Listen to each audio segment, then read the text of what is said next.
2018년은 우리 동양 문화권에서는 무술년 개의 해라고 합니다. 세계 곳곳에는 주인의 생명을 살린 개들 이야기가 많이 전해져 오고 있습니다. 우리 한국만 하더라도 우리가 잘 아는 오수의 개 이야기 있죠. 주인이 풀밭에 쓰러져서 잠이 들었는데 산불이 났습니다. 산불로부터 주인을 지키기 위해서 이 개가 연못에 있는 물에 뛰어들어가지고 자기 털에 물을 묻혀가지고 주인 주변에 있는 풀밭에 뒹굴고 해서 홍건하게 적셔놓고 주인을 산불의 열기로부터 지키고 자기가 대신 불에 타 죽었다는 감동적인 이야기가 전해져 내려오고 있습니다. 미국에서는 워싱턴주에 있는 그 애완견 페이스라는 애완견이 주인이 갑작스럽게 쇼크가 와서 쓰러지자 911에 전화를 걸어서 구조대원을 불렀다고 합니다. 개가 말은 못합니다. 대신에 그 단축 버튼 가운데 긴급 버튼을 누르고 전화기에 대해서 계속 짖으니까 위치 추적을 해서 구조대원이 와서 주인의 생명을 살렸다고 합니다. 또 어떤 미국의 애완견 삼바라는 애완견은 자기 여자 주인 레이시라는 그 여자가 있는데 여자의 왼쪽 발목을 자꾸만 핥아요. 이게 뭐 이상한 행동을 보인다 싶어가지고 수의사한테 보이는데 걔한테는 아무 이상이 없어요. 근데 계속해서 자기 왼쪽 발목을 핥길래 병원에 가봤더니 걔가 핥던 그 부위 아래쪽에서 피부암이 형성되어 진행 중이라는 겁니다. 그래서 암세포를 다 제거를 하고 그 덕분에 생명을 건질 수 있었다고 합니다. 참 신기한 일들이 많습니다. 동물이 사람의 생명을 구하기도 한다는 거.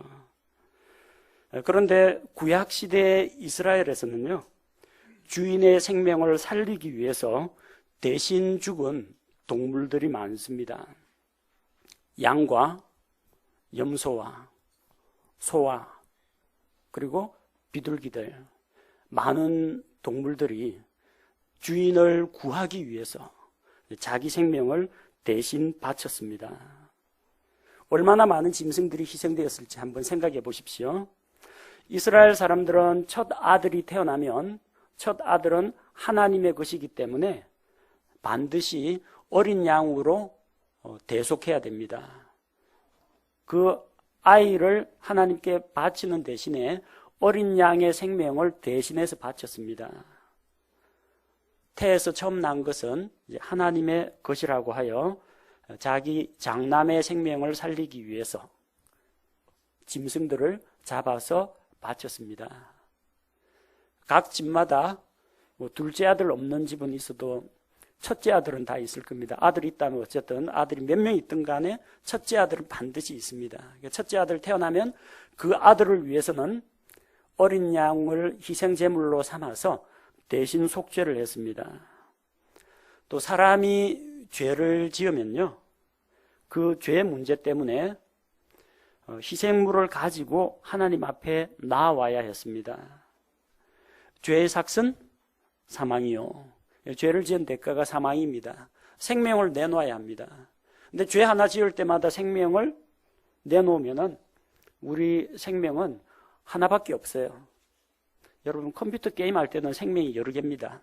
그래서 뭐 생명불 하나씩 꺼지더라도 나중에 보너스를 얻고 하는데 우리 살아가는 인생은 게임이 아닙니다. 한 번 죽으면 끝나는 겁니다. 그 소중한 생명을 살리기 위해서 하나님께서 죄인들의 생명을 거두어가는 대신에 희생 짐승을 대신 바치게 하셨습니다. 그래서 수많은 짐승들이 자기 주인의 죄를 대신해서 자기 생명을 바쳤습니다. 이스라엘에서는 주로 목축을 하고 농사도 짓지만 목축을 많이 합니다. 집에 소나 양이나 염소를 많이 키웁니다. 그래서 죄를 많이 짓는 사람은 그만큼 가난하게 됩니다. 죄 지을 때마다 한 마리씩 바치니까 재산이 그만큼 줄어들겠죠. 그리고 정말로 사람들이 죄 지었네, 오늘 한 마리 가져가자, 이런 식으로 가벼운 마음으로 죄를 짓지는 않았을 겁니다.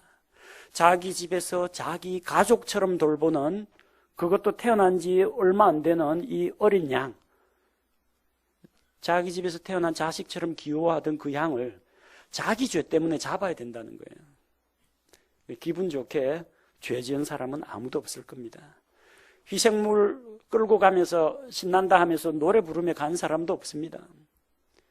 내가 죽어야 하는데 이 어린 짐승이 나 대신 죽는다, 정말로 안타까운 심정으로 데려갔을 겁니다. 그나마 자기가 안 죽고 살 길을 열어주신 하나님께 감사하면서 나아갔을 겁니다. 왜 하나님께서 속죄하는 희생물의 피를 사람들에게 요구하셨느냐? 차라리 그냥 살아있는 양 한 마리를 바쳐라, 아니면 벌금으로 은이나 금을 바쳐라, 그러면 좀 나을 텐데 왜 꼭 하나님 이렇게 생명을 죽이고 피를 꼭 봐야 되겠습니까? 거기에는 이유가 있습니다. 하나님께서 대신 속죄의 방법으로 희생제물의 피를 요구하신 이유가 있습니다. 그것은 희생제사를 통해서 죄의 심각성을 알게 하도록 하신 것입니다. 죄가 얼마나 무서운 결과를 가져오는지 그들에게 깨우쳐 주고자 하신 겁니다. 죄 지을 때마다 죄 없는 생명이 죽어나갑니다. 얼마나 무서운 일입니까? 죄는 죽음이라는 것을, 죄에 대한 대가가 죽음이라는 것을 사람들에게 깨우쳐 주신 겁니다. 단순히 짐승 잡아고 죽이는 걸로 끝나는 게 아닙니다. 어떻게 해요? 잡아서 피를 뺍니다. 피를 빼서 번제단 밑에 쏟거나 아니면 성소 안에 피를 가지고 들어갑니다. 또한 희생짐승의 배를 가르고 내장을 뽑고 가죽도 벗기고 각을 뜹니다. 여러분, 이거 고기 요리하는 거 아닙니다. 짐승을 잡아가지고 이렇게 살점을 다 발라냅니다. 얼마나 그 무시무시한 장면입니까? 거기서 끝이 아니죠. 제단의 숯불 위에 그것을 불태웁니다. 제단의 숯불은 꺼뜨리지 않도록 계속해서 숯불을 간수하도록 했습니다. 꺼지지 않는 불 위에서 짐승의 사체가 타는 것을 사람들은 지켜보면서, 만약 저 짐승의 희생이 없었더라면 내가 꺼지지 않는 지옥불 속에 들어가서 끝없이 불과 유황으로 타는 그 속에서 고통 가운데 있었을 것이다. 죄가 정말 무섭고 심각하다는 것을 깨닫도록 하신 겁니다. 그리고 이런 희생 제사를 만드신 이유는, 너희는 비록 죄인이지만 죄 없는 생명의 피를 힘입어서 죄 문제를 해결하고 용서받을 길이 열려 있다는 것을 하나님께서 가르쳐 주신 것입니다. 그래서 구약시대 사람들은 죄 없는 짐승의 피를 통해서 죄를 용서받고 하나님하고의 관계를 회복했습니다. 그리고 결국은 이 구약시대의 희생제사는 신약시대에 오실 예수 그리스도의 모형입니다. 죄 없으신 예수 그리스도께서 우리 죄를 대신해서 그 옷을 벗김 당하시고 채찍에 맞으시고 머리에 가시관을 쓰시고 손과 발에 못을 박히시고 옆구리에 창으로 찔리시고 온몸에 물과 피를 다 쏟으실 것을 예표로서 보여주신 것입니다. 바로 이 일 때문에 하나님께서는 이스라엘 백성에게 그 생명의 피를 먹지 말라고 하셨습니다. 우리가 지난달에는 생명의 피는 생명이다, 이 말씀을 함께 나누었습니다. 근데 오늘 이 피는 무엇을 위한 것인가? 피는 생명을 위한 것이다. 살아있는 생명체의 생명을 위한 것이고, 다른 생명체의 생명을 위한 것이고, 또 우리 죄를 대신해서 하나님 앞에 죄 용서를 얻기 위해 대신 바칠 생명의 피라는 것입니다. 오늘 본문에 여러 차례 피를 먹지 말라고 하십니다. 10절 말씀해 보니까 너희 가운데 누구든지 어떤 피를 먹으면 백성 가운데에서 끊어질 것이라고 했습니다. 그리고 이 명령은 이스라엘 집 사람이나 외국인에게나 모두에게 적용이 된다고 하셨습니다. 생명의 피를 먹는 자는 죽음에 이르게 될 것이라고 했습니다. 10절에서 그 말씀을 하신 다음에 12절에서 다시 한번 말씀하십니다. 너희 중에서 어떤 혼도 피를 먹지 말며 너희 가운데 머무는 어떤 타국인도 피를 먹지 말라 하였나니. 같은 말씀이 되풀이되죠. 14절에 또 한 번 말씀하십니다. 세 번째 말씀하십니다. 너희는 어떤 육체의 피든지 먹지 말라 하였나니 모든 육체의 생명은 그 육체의 피인즉 누구든지 피를 먹는 자는 끊어지리라. 세 차례에 걸쳐서 피를 먹지 말라, 피를 먹지 말라, 피를 먹지 말라고 했습니다. 왜 피를 먹지 말라고 했느냐? 성경학자들은 여러 가지 이유를 찾습니다. 학자들 가운데 인본주의 신학자들은 대부분 문화와 풍습과 비교 종교학 이런 것들을 통해서 해답을 제시하려고 합니다. 어떤 이는 이제 과학적인 그런 근거를 가지고 이 말씀을 입증하려고 합니다.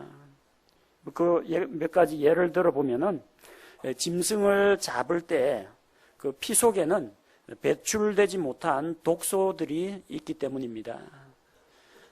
피는 우리 몸에 영양분과 상온소를 공급하는 것뿐만 아니라 몸에 있는 노폐물과 독소를 또 운반하는 역할을 합니다. 근데 짐승을 딱 잡으면은 이 피의 운행이 멈추게 되겠죠. 그럼 그게 몸속에 고여 있습니다. 피를 먹을 때 그런 노폐물과 독소도 같이 먹게 된다는 겁니다. 그래서 하나님께서 사람들의 건강을 생각해서 피를 먹지 말라고 하셨나 보다 그렇게 생각하는 사람도 있습니다.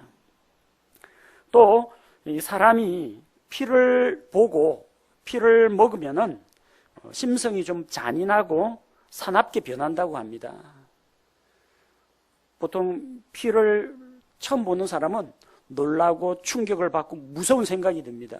근데 자꾸 피를 보는 일에 익숙해지거나 아니면 이 살아있는 것을 죽여서 피 흘리는 일을 계속 하다 보면은 무감각해집니다. 생명에 대해서 경시하는 그런 마음이 들 수도 있다는 겁니다. 다른 생명을 해치면서도 어떤 죄책감이나 미안한 마음이나 그런 것이 없이 너무나 태연하게 생명을 해칠 수 있는 또 그런 심성으로 변할 수도 있다는 겁니다.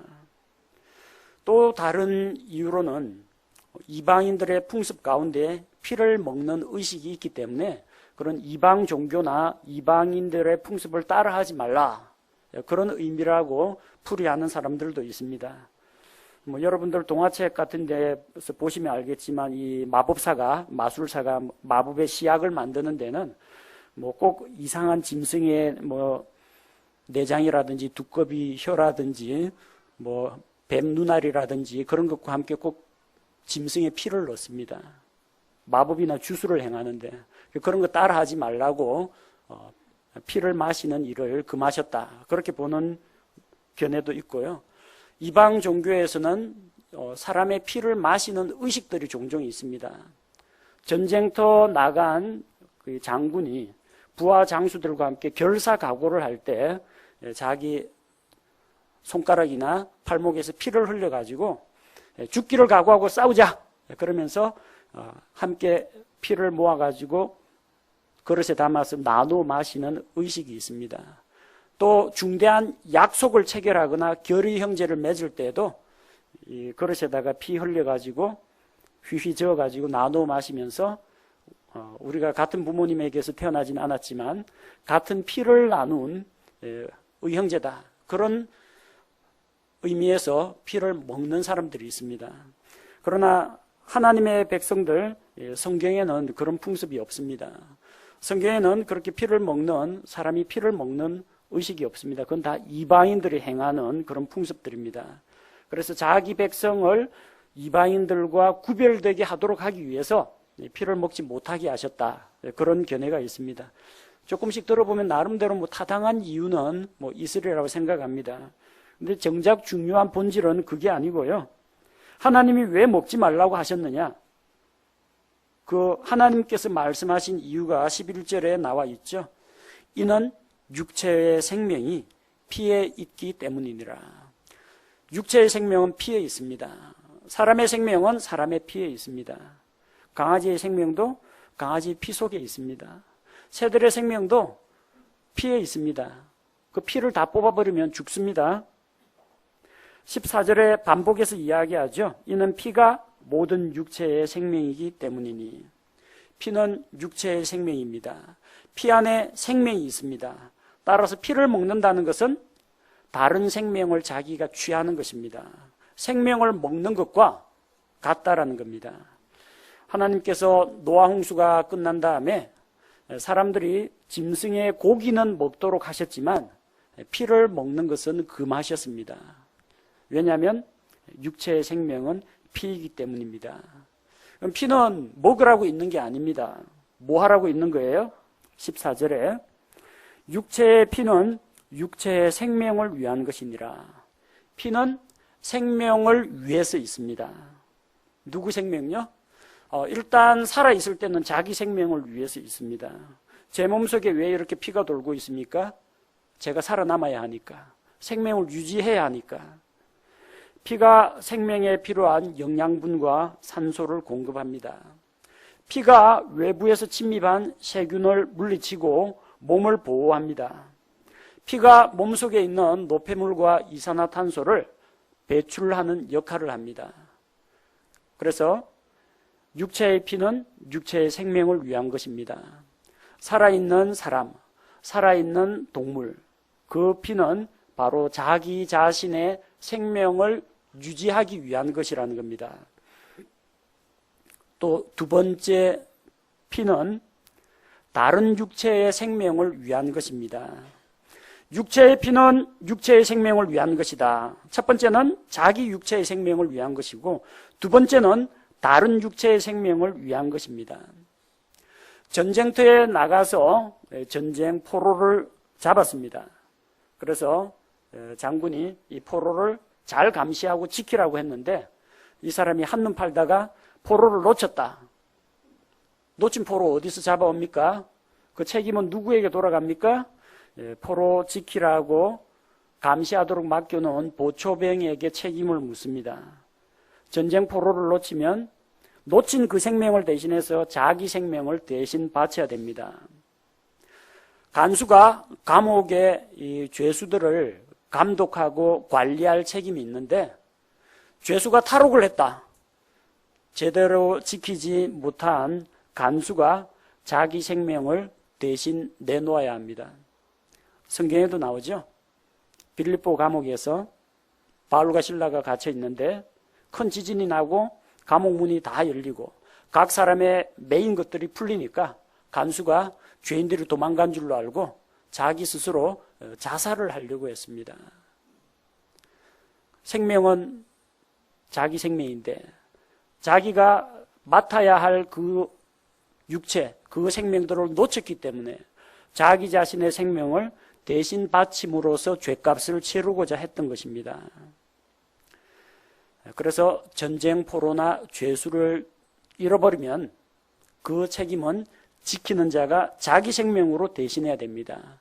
자기 생명으로 다른 놓친 생명을 대신해야 됩니다. 또 사람을 죽여서 피를 흘린 살인자의 경우에 반드시 붙잡아서 그 살인자의 피를 흘려야 됩니다. 민수기 35장 33절에는 피가 흘려진 땅은 그 피를 흘리게 한 자의 피로 말미암지 않고서는 그 피로부터 깨끗하게 될 수 없다고 했습니다.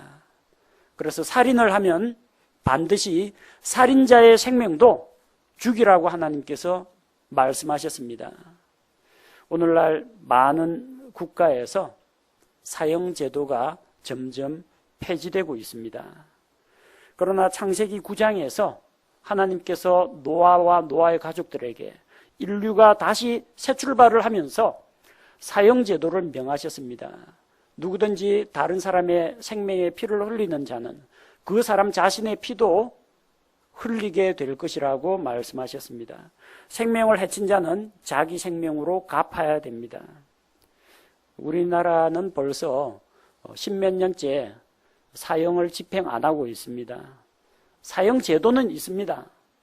사형 제도가 있기 때문에 법정에서 사형 선고는 내립니다. 그런데 사형을 집행을 안 하고 있습니다. 그래서 실질적인 사형 폐지 국가가 되어버렸습니다. 다른 사람을 죽여도 내 생명은 잃지 않는다는 것을 알기 때문에 범죄자들의 마음이 정말 강팍해집니다. 저 사람을 해치고 다치게 하고 죽게 만들면 내 목숨을 내놓아야 할 각오를 해야 됩니다. 그러면은 사람들이 살인을 저지르고자 하더라도 저지르지 않게 됩니다. 억제하는 효과가 있다는 겁니다. 또 죄를 지은 자에게 사형이 언도되었고 그 사람이 교수형에 처해졌다, 총살되었다, 이런 이야기를 들으면 경각심을 갖습니다.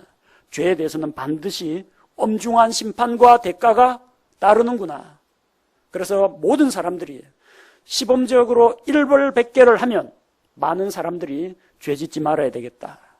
그리고 최소한 다른 사람의 생명을 해치지는 말아야 되겠다. 이런 마음을 먹게 되는데 죄인들에 대한 형벌이 신속하게 집행되지 않으니까 죄인들의 마음이 날이 갈수록 강팍해집니다. 살인을 당해서 죽은 자, 그리고 남아있는 유족들의 안전과 그들의 인권에 대해서는 보호하지 않으면서 이 나라가 이상하게 되어가고 있습니다. 범죄자 인권을 자꾸 옹호합니다. 죽은 사람은 누가 죽었다, 누구 죽었다, 죽은 사람 이름이 사건 이름이 됩니다. 아무개 강간 사건, 아무개 살인 사건. 근데 범인이 있을 거 아닙니까? 범인 잡았습니다.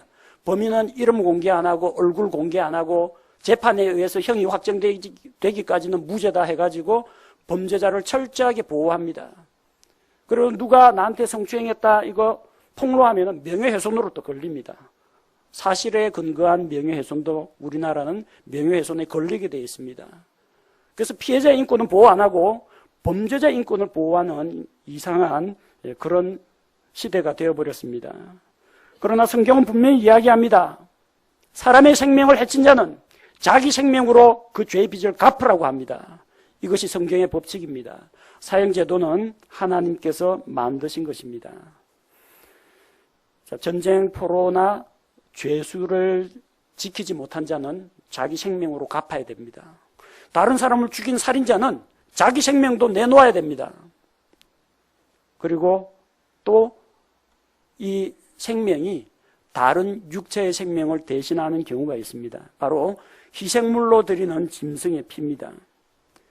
짐승은 아무런 죄가 없습니다. 그러나 죄 없는 짐승이 사람의 생명을 대신하기 위해서 자기 생명을 대신 바치는 겁니다. 짐승이 자발적으로 죽지는 않겠죠. 자기 집에서 키우던 가축이니까 데리고 와서 나의 죄를 대신해서 하나님 죄 삭슨 사망인데 나를 죽이지 마시고 이 죄 없는 짐승의 생명의 피를 바치니 이 피를 받으시고 나의 죄를 덮어주시고 용서해 주십시오. 희생물을 통해서 희생물의 피를 통해서 죄인의 이 생명을 대신하는 것입니다. 그래서 피는 다른 육체의 생명을 위하는 데 사용됩니다.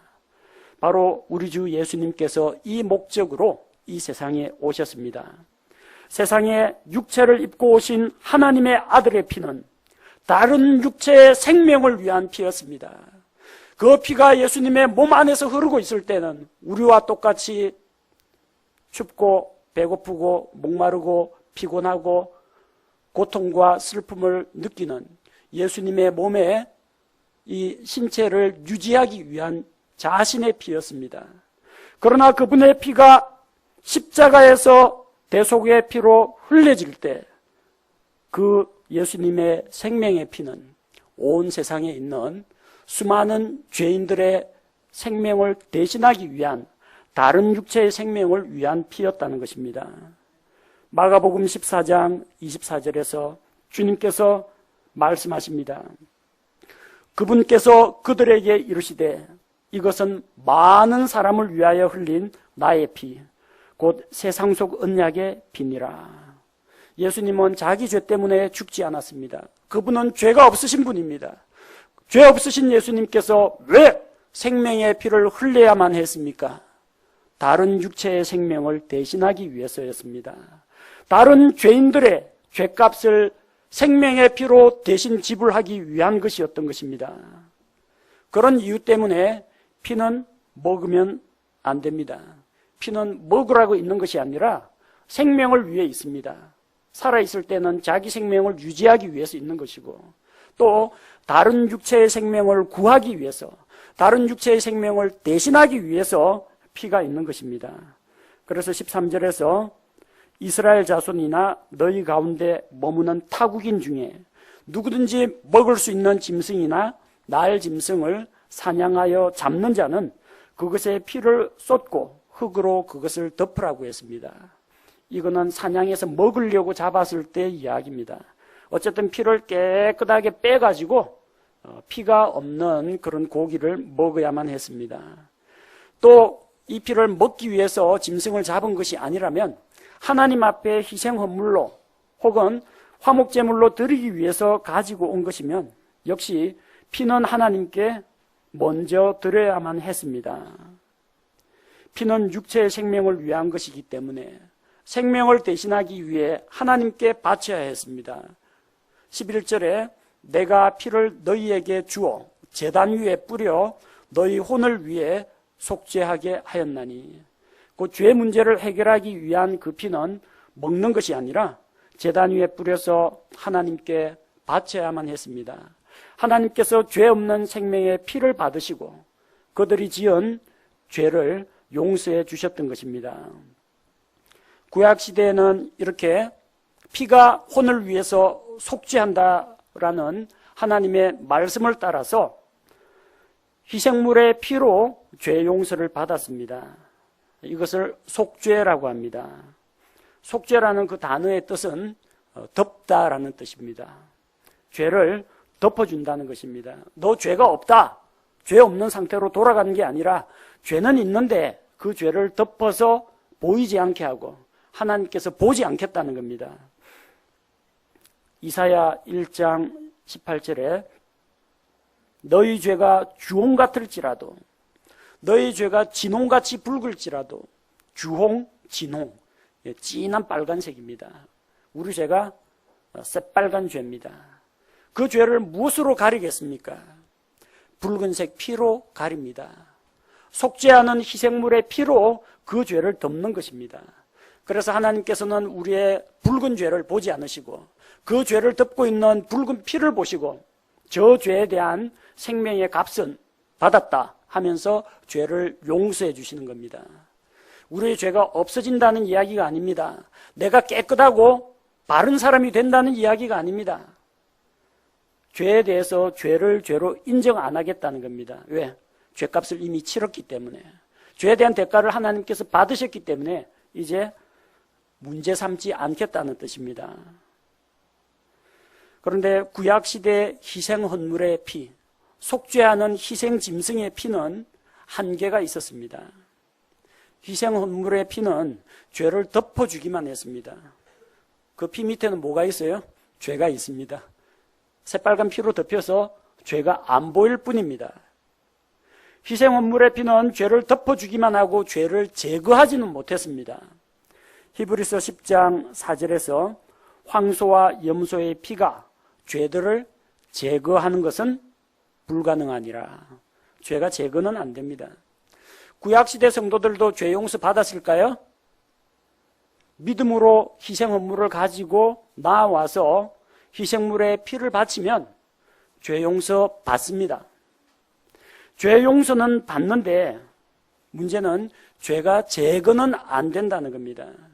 만약 구약시대 성도들이 죄가 다 제거되었다면 땅속에 갇혀 있을 필요가 없죠. 거룩하신 하나님께로 올라가야 됩니다. 근데 왜 올라가지 못합니까? 죄가 제거가 안 돼서 못 가는 겁니다.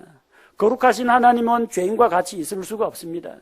그들의 죄가 제거되기 전에는, 하나님께서 의롭다고 인정하기 전에는 올라갈 수가 없습니다. 구약시대에 올라간 사람, 죽음을 맛보지 않고 올라간 사람은 에녹과 엘리야, 하나님께서 믿음으로 의롭다 한 이들 위에는 전부 다 지하 낙원에 갇혀 있었습니다. 죄 용서는 받았습니다. 그러나 죄가 제거는 되지 않았습니다.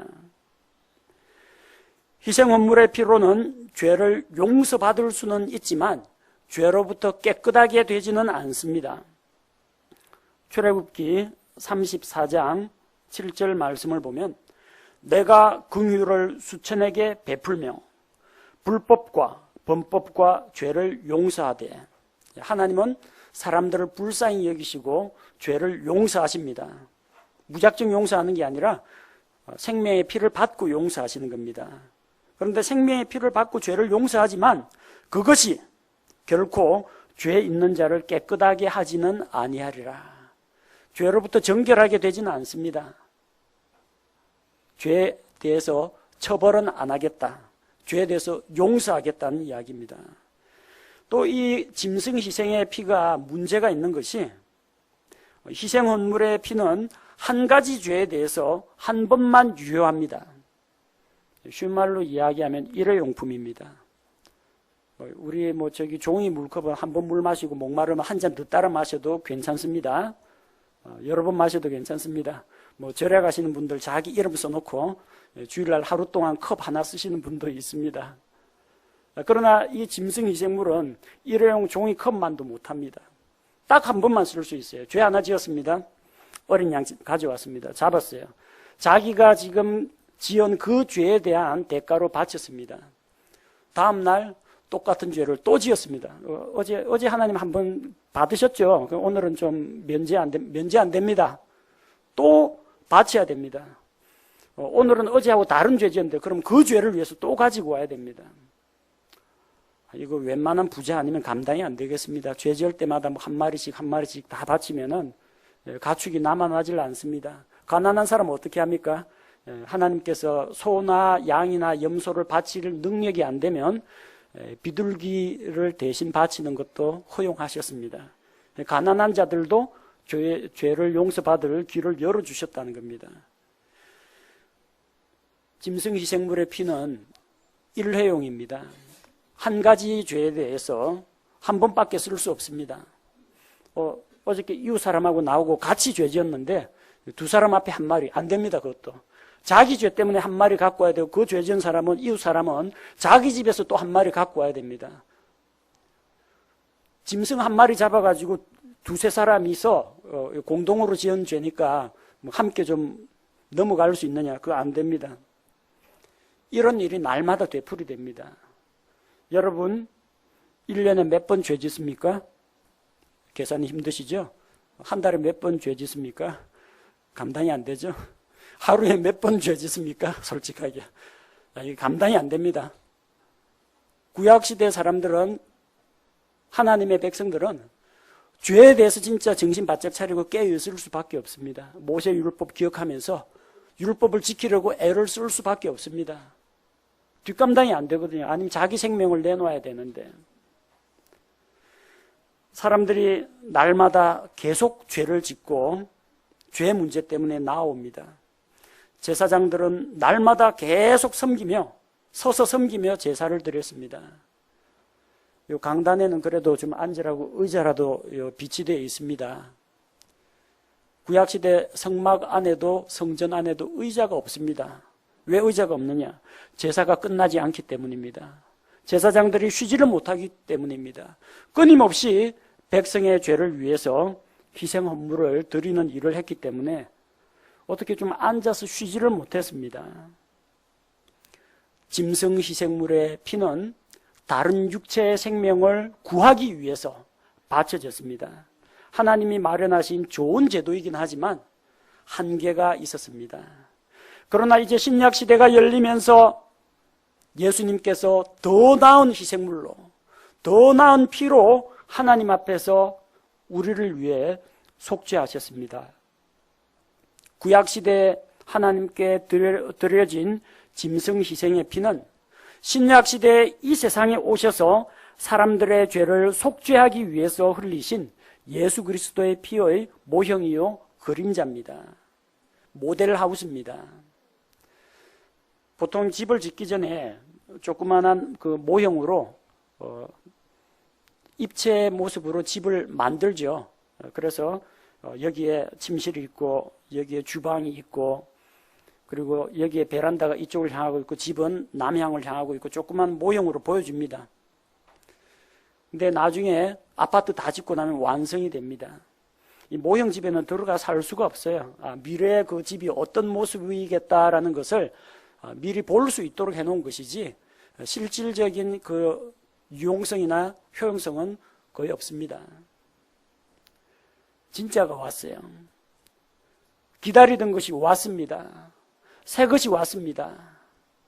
완전한 것이 왔습니다. 그러면 이제 더 이상 불완전한 것, 옛날 것, 모형을 따라갈 필요가 없다는 겁니다.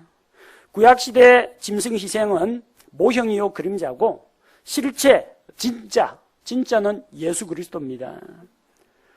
예수님의 희생 제사가 하나님 앞에서 얼마나 놀라운 것인지 생각해 보십시오. 염소와 황소와 이 짐승들의 피는 죄를 제거하지 못했습니다. 덮어주기만 했습니다. 그러나 요한복음 1장 29절에서 다음날 요한이 예수님께서 자기에게 오시는 것을 보고 이르되 세상 죄를 제거하시는 하나님의 어린 양을 보라. 세상 죄 지고 가는이 아닙니다. 한국교 기독교 찬양에는 세상 죄 지고 가는 이런 찬양이 있어가지고 어릴 때부터 저는 세상 죄를 지고 가는 어린 양, 지고 가는 어린 양, 예수님이 공생에 하는 내내 죄를 지고 다녔다. 죄를 지고 다니면 죄 있는 건데 희생물로 못 바칩니다. 그게 참 이상하다 생각했는데 킹제임스 성경 보니까 바르게 나오죠. 세상 죄 지고 가는 아닙니다. 세상 죄를 제거하시는, 죄를 제거하셨다는 겁니다. 제거하니까 어떻게 돼요? 예수님의 십자가 죽음과 부활이 있은 다음에 지하 낙원에 있던 구약 성도들이 이제는 죄 용서 정도가 아니라 죄가 제거가 되었다. 예수님을 따라 하늘로 올라갈 수 있게 되는 겁니다. 지금은 땅속 낙원이 하늘에 있는, 셋째 하늘에 있는 낙원으로 바뀌었습니다.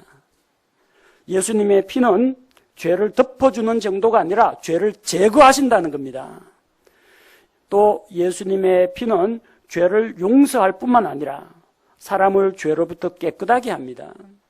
우리가 출애굽기 34장에서 분명히 내가 그들을 긍휼히 여기고 죄를 용서하지만 그러나 그것이 그들의 죄로부터 깨끗하게 하지는 않는다고 했습니다. 그러나 예수님의 피는 깨끗하게 합니다. 히브리서 9장 14절 하물며 영원하신 성령을 통해 자신을 점 없이 하나님께 드린 그리스도의 피는 죽은 행위로부터 너희 양심을 얼마나 더 많이 깨끗하게 하여 살아계신 하나님을 섬기게 하겠느냐.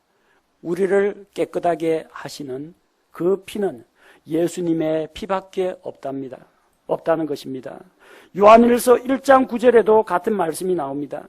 만일 우리가 우리의 죄들을 자백하면 그분께서는 신실하시고 의로우사 우리의 죄들을 용서하시며, 용서만 해요?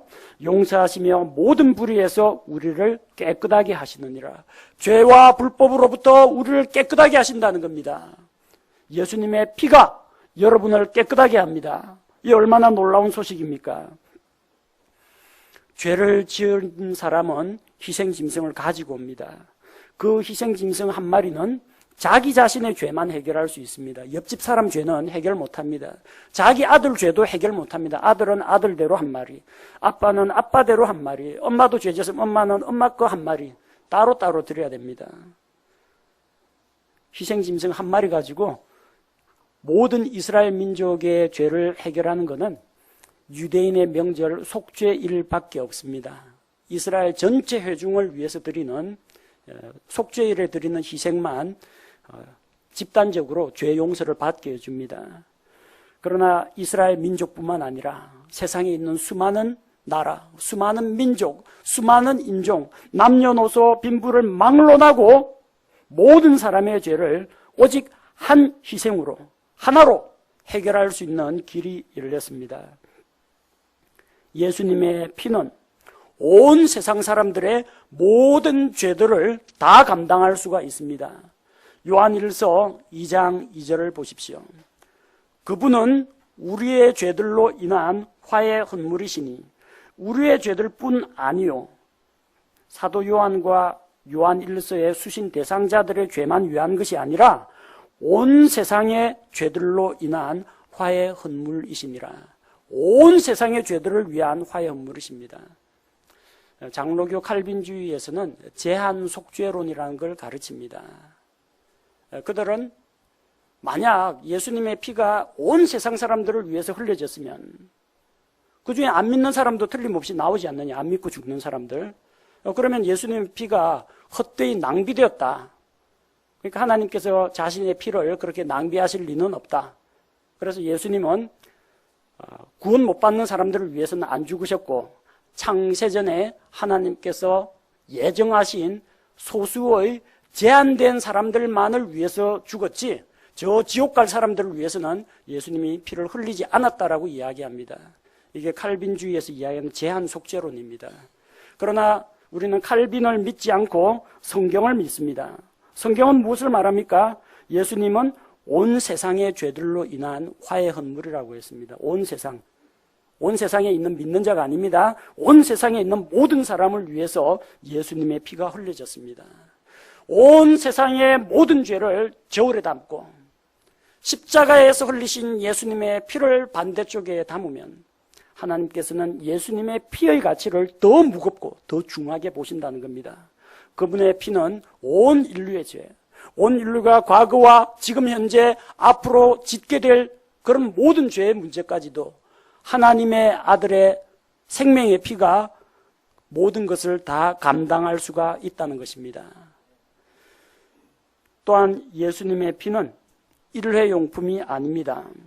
단 한 번 들여짐으로써 영원한 효력을 갖게 되었습니다. 죄 짓고 희생물 바쳤습니다. 다음날 죄 지으면 또 희생물 바쳐야 됩니다. 또 바쳐야 됩니다. 죄 짓는 한 계속 이런 순환이 거듭되어야만 했습니다. 그러나 예수님께서 오셨습니다. 히브리서 9장 12절 말씀을 보니까 염소와 송아지의 피가 아니라 자기 피를 힘입어. 누구 피요? 예수님의 피. 예수님은 하나님이십니다. 죄가 없으신 하나님의 그 피를 힘입어 단 한 번 거룩한 곳에 들어가사 우리를 위하여 영원한 구속을 얻으셨느니라. 일회용 구속이 아닙니다. 영원한 구속을 얻으셨습니다. 나의 지나간 모든 죄와 내가 지금 안고 있고 갈등하고 있는 이 현재의 죄와 어쩌면 혹시 내가 미끄러져 넘어질지도 모르는 미래의 죄 문제, 그 모든 것까지도 우리 주님께서 이미 다 대신 값을 치르셨다는 겁니다. 누구를 위해서요? 피는 모든 사람을 위해서 흘려졌습니다. 그러나 그것을 자기 것으로 믿고 받아들이는 자에게만 효력이 있습니다. 예수님을 부인하고 예수님의 피를 믿지 않는 자에게는 아무런 효력이 없습니다.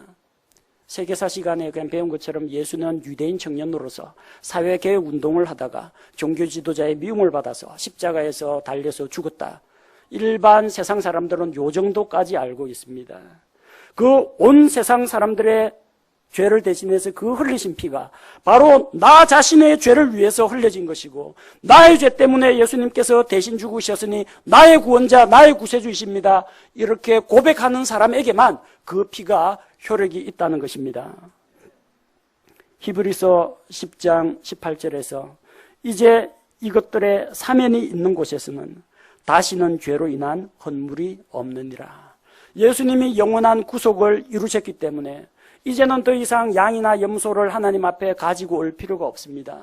예수님이 영원한 구속, 영원한 효력이 있는 희생제물을 하나님 앞에 바쳤기 때문에 내가 죄 하나 지을 때마다 예수님이 하늘에서 내려와서 또다시 십자가에 못 박히고 또다시 피 흘릴 필요가 전혀 없다는 겁니다.